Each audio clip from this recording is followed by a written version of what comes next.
In this video, we're going to talk about the nightmare that is chasing unpaid invoices. We've all been there, so we all know what a nightmare this is. And I don't want to quickly write off clients and go, it's all their fault. They're the ones to blame, they're a nightmare, because it's not that straightforward. But however, I would say, I like when clients ask you to fit in last minute jobs, or they change the rules on the contract, or they're late paying. This is a red flag. And long term, this is something you want to avoid, because you don't want to be working with people that aren't going to pay you properly. And I promise you, there are thousands of people out there who pay on time, who pay early. I'm one of them. I always pay people on time and always early, because I respect them and I want to have that good working relationship. So there's lots of people who will pay you properly. So if you are having this nightmare, you might have to accept that the money might not ever come. And as hard as that is, it is an unfortunate kind of lesson on what we could do differently. So what I'll do is, so if you're chasing invoices, the ways to do it are like this. And it's really, you want to follow a legal precedent so that you're doing them in the right order. So if you have to go nuclear at the end, you've correctly done everything. It's like, for example, when I wanted to fire people in the hotel, I can't just fire them. You have to give them a warning letter, and then I think a second letter, and then you invite them to a hearing to discuss their behaviour. And if after those three things have happened, they still misbehave, then you can fire them. And if they take you to tribunal and try and say it's unfair, you have the letters and the meetings as evidence to say, look, I followed everything correctly and gave them plenty of chances.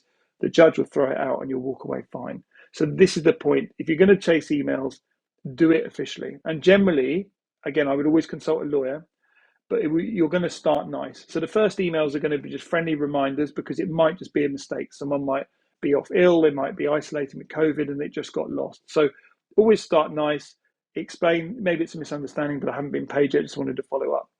Then you're going to start to get slightly more formal, because if that's ignored or they're delaying further, you're going to go, not a problem. Is there anyone I can speak to above you who can escalate this situation further? And now you're beginning to change the tone of your language and who you're asking to speak to, which is their boss. If it still isn't happening, then you're going to go to the third one, which is confronting the situation and explaining your disappointment and frustration at what's happening. You're probably going to want to copy in various people, such as the boss, the owner, and the accounts department, and the person who hired you, to let everyone know that this isn't happening. And then hopefully someone who wasn't aware is so embarrassed by it that they'll jump on and deal with it. The next stage is to provide a warning that you will be taking legal action if they don't pay you, the amount within a certain date. And then that is setting them up for the final one, which is when you go nuclear, the relationship is over, you're not going to get the money, so you're going to issue a statutory demand, which will shut them down. And that's the final one. And that's something they can't ignore. You are going to go to court over this. And that's when you're going to need to talk to a lawyer. It gets scary, but if you've done everything correctly, a lawyer will be able to support you and it will be fine.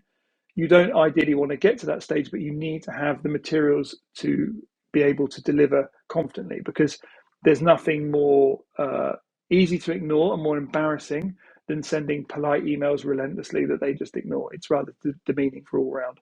So that was the way you do it. You do it in the right legal order, and you always consult a lawyer on what to do, and you get them to write the emails for you so that they're worded perfect. If you're uncomfortable doing this and you're getting emotional and you worry about the client relationship being damaged, always use a third-party email account, so accounts at whatever your website is, so that way it's not directly tied to you, and you can sign it off with, which is the second part, some third-party person who's going to chase the money for you. Quite often, if you ask your accountant or your bookkeeper, they will do this for you for a fee, which is great because they are determined to do it because they love you, but also that they're not emotionally involved, which means they can be as kind of as persistent as possible and it doesn't affect them.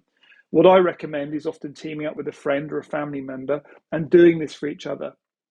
Same reason, if you're not emotionally involved, you can be a lot more, like I said, you're not compromised, you're not going to fold. You're just much more matter of fact and much more determined to get a resolution. And like I said, it's much easier to make a complaint on the behalf of a friend pretending to be their accounts department than it is for that friend to kind of confront the boss who they may be intimidated by. The way to do it ultimately is to make sure this doesn't happen in the first place. So if there's any delays when it comes to setting up payments such as deposits, that's always a massive concern. And what I've generally said as a good rule of thumb is when you do your contract, make sure you're paid in milestones.